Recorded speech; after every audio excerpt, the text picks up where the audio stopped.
어제의 말씀에 이어서 오늘 말씀은 예레미야가 이스라엘 백성들 앞에 서서 말씀을 선포하고 나서 거기에 대한 백성들의 반응이 어떤지 우리에게 보여주고 있습니다. 사람들이 어떻게 하나요? 죽이자. 저 예레미야를 죽이자. 우리를 향해 감히 겁도 없이 심판의 말을 하는 저 예레미야를 죽이자라고 사람들이 다 들고 일어납니다. 근데 오늘 말씀에서는 이제 분위기가 어떻게 되나요? 다시 분위기가 바뀝니다. 달라집니다. 모든 고관들과 백성들이 일어나서 뭐라고 이야기하나요? 이 사람이 우리 하나님 여호와의 이름으로 우리에게 말하였으니 죽일 만한 이유가 없느니라 라고 말하고 있습니다. 이것은 무엇을 보여줍니까? 우리의 마음이 얼마나 변덕스러운지를 또한 보여줍니다. 상황과 환경에 휩쓸리는 우리의 마음, 사람들의 분위기, 사람들의 여론에 휩쓸리는 우리의 마음을, 우리의 연약함을 너무나도 잘 보여주고 있죠.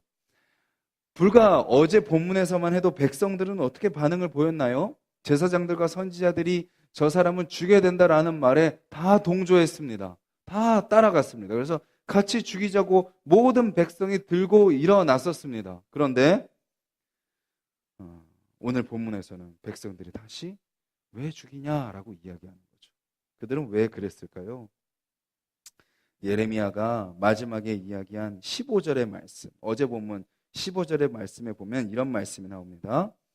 너희는 분명히 알아라. 너희가 나를 죽이면 반드시 무지한 피를 너희 몸과 이성과 이성 주민에게 돌리는 것이니라. 예레미야가 구약의 본문을 가지고 이스라엘 백성들에게 이야기했을 때 이스라엘 백성들은 형식적이었지만, 습관적이었지만, 의식적이었지만 그들은 구약 성경을 배워서 알고 있었기 때문에 예레미야가 비록 심판의 말을 했지만 하나님의 말씀을 가지고 그것을 선언했을 때 그들의 마음 가운데 어떤 마음이 다시 들은 거예요? 두려운 마음이 들었던 것입니다. 그들은 그렇게 변덕을 부립니다. 우리의 모습도 보여주는 거죠. 우리의 모습도 하나님 말씀 붙들고 잘 살아갈 수 있을 것 같다가, 그래서 삶이 기쁘고 감사하고 기대가 되며 그렇게 하루를 또 살아갔다가 또 한순간에는 어떻게 되나요? 저 깊은 골짜기에 낭떠러지 우리의 마음이 떨어져서 소망이 보이지 않고 좌절되고 낭망되고 환경과 상황이 다 나를 둘러싼 것 같은 그런 모습으로 살아갈 때가 우리에게 있다는 것이죠. 백성들의 모습은 결국 우리의 모습입니다.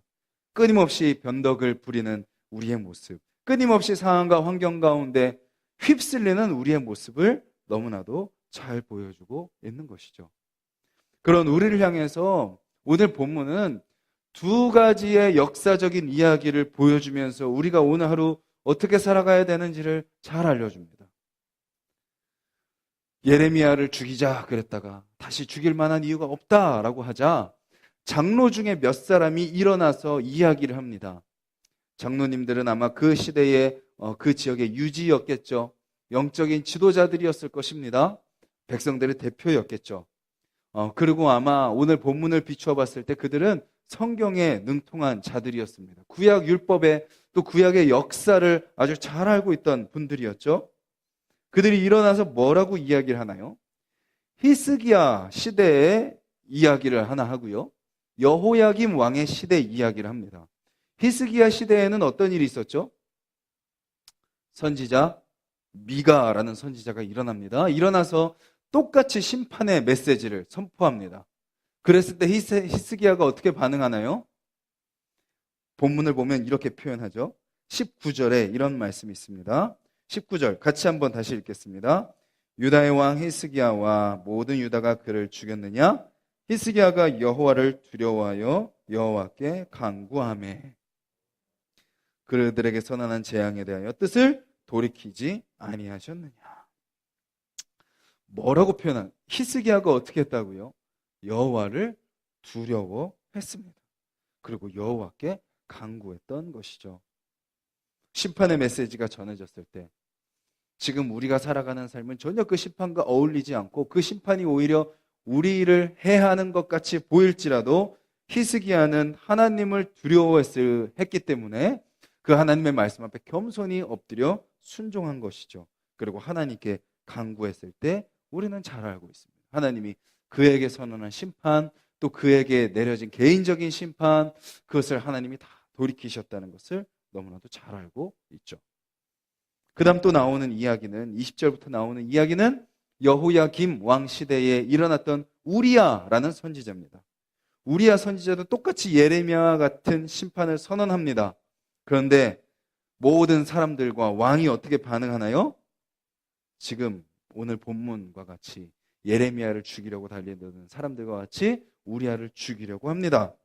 그때 21절에 우리야의 모습이 어떤가요?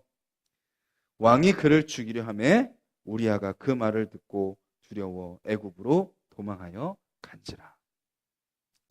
우리야는 자기를 죽이려고 하는 사람들이 두려워 애굽으로 도망가게 되는 거죠. 우리는 히스기야의 모습과 우리야의 모습을 통해서 오늘 살아가는 우리의 모습을 또 한번 생각해 볼 수가 있습니다. 누구를 두려워하는가입니다. 누구를 두려워하는가? 누구를 두려워하는가? 우리야는 하나님의 말씀을 전하는 사람으로 세워졌고 또 담대하게 말씀을 전할 때는 담대하게 말씀을 전했지만 사람들의 위협 앞에 두려워 도망가게 됩니다. 하지만 히스기야 왕은 어떤 모습을 보였습니까? 하나님을 두려워했습니다. 백성들을 두려워하지도 않았고 여론을 두려워하지도 않고 자기에게 지금 말씀하시는 하나님의 말씀을 두려워했던 히스기야의 모습. 오늘 우리도 하루를 살아갑니다. 누구를 두려워합니까? 누구를 두려워하셨습니까? 그리고 오늘 우리는 또 누구를 두려워해야 합니까? 우리 인생 가운데 주인이 누구신가요? 우리 인생 가운데 우리를 다스리시는 분이 누구신가요? 우리를 둘러싸고 있는 상황과 환경인가요? 아니면 우리의 주인 되시는 하나님이신가요? 우리가 누군가를 두려워하고 두려워하지 않고는 우리의 무엇에 달려 있을까요? 우리의 믿음에 달려 있습니다. 우리의 믿음에. 하나님의 말씀을 믿는 믿음에 우리의 마음이 달려 있는 거죠. 하나님의 말씀을 우리가 온전히 신뢰할 때 우리는 사람을 두려워하지 않고 상황과 환경을 두려워하지 않고 거기에 휩쓸리지 않으며 오직 하나님 한 분만 두려워하며 어떤 말씀이 우리에게 주어진다고 해도 그 말씀 앞에 우리는 히스기야의 모습처럼 겸손하게 엎드려 하나님께 간구할 수 있는 것입니다. 믿음이 우리에게 있을 때 우리의 마음가짐이 달라지게 되는 거고 우리의 마음가짐이 달라질 때 우리의 삶의 태도가 어떻게 되나요?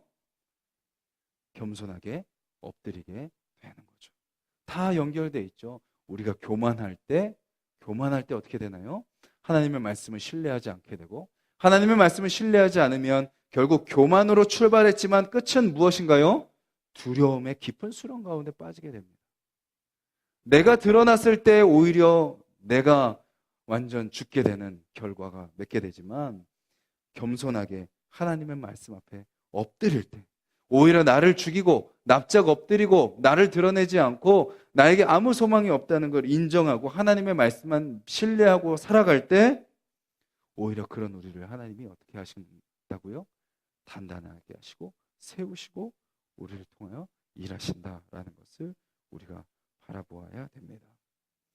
오늘 하루 우리는 다 각자 다 다른 모습으로 살아갑니다. 근데 그 상황 속에서 우리는 우리의 삶을 다스리시는 하나님을 바라볼 수 있어야 됩니다. 모든 삶의 순간순간마다 일하시는 그 하나님을 바라볼 수 있어야 되는 거죠. 마지막으로 오늘 본문에 나오는 이스라엘 백성들의 모습을 통해서 우리가 기억해야 되는 것은 오늘 본문이 어떻게 끝나나요? 그래, 죽이지 말자 이렇게 끝납니다. 그래, 예레미야 죽이지 말자.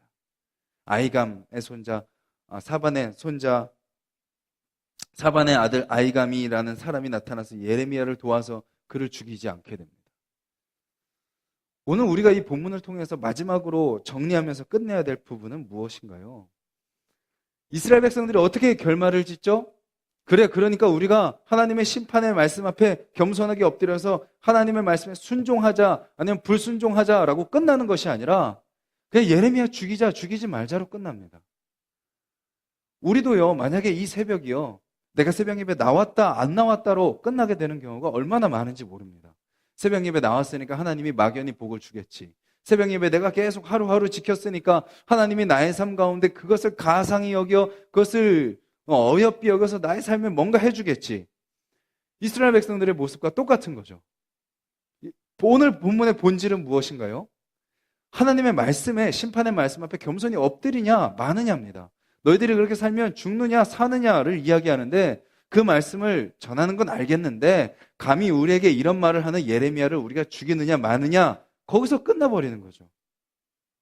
우리의 삶에도 오늘 하루가 아까 앞부분에 말씀드린 것처럼 겸손하게 엎드리느냐, 그 말씀을 신뢰하느냐 모든 순간, 그리고 그러므로 말미암아 하나님을 의지하여 담대하게 살아가느냐, 내 삶에 그 믿음으로 말미암는 담대함이 있느냐, 세상에 위축되지 않고 비교 가운데 내가 또 내 자신을 정죄하지 않고 무너지지 않고 감정을 그냥 무너진 채로 내버려 두지 않고 다시 말씀으로 겸손하게 붙들고 일어서서 그 사명을 감당하며 살아가느냐, 아니면 그렇지 못하느냐, 그것을 이야기하는데, 오늘 또 우리가 그냥 새벽 예배 깨웠으니까 되겠지, 뭐 했으니까 되겠지, 어떤 종교적인 행동을 했으니까 되겠지, 그런 모습이 있다면 그런 모습을 다 내려놓고 오늘도 우리에게 말씀하시는 그 하나님 앞에 나의 모든 것을 다 꺼내놓게 하여 주시옵소서.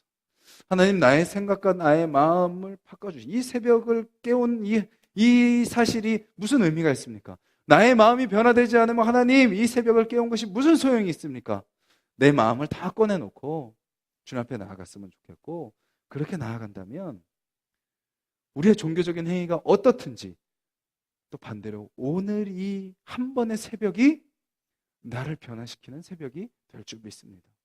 오늘 하루의 삶이 나의 삶을 변화시키는 하루가 될 것을 믿고 기대하며 그 하나님을 겸손하게 살아가는 오늘 하루가 되기를 간절히 소망합니다.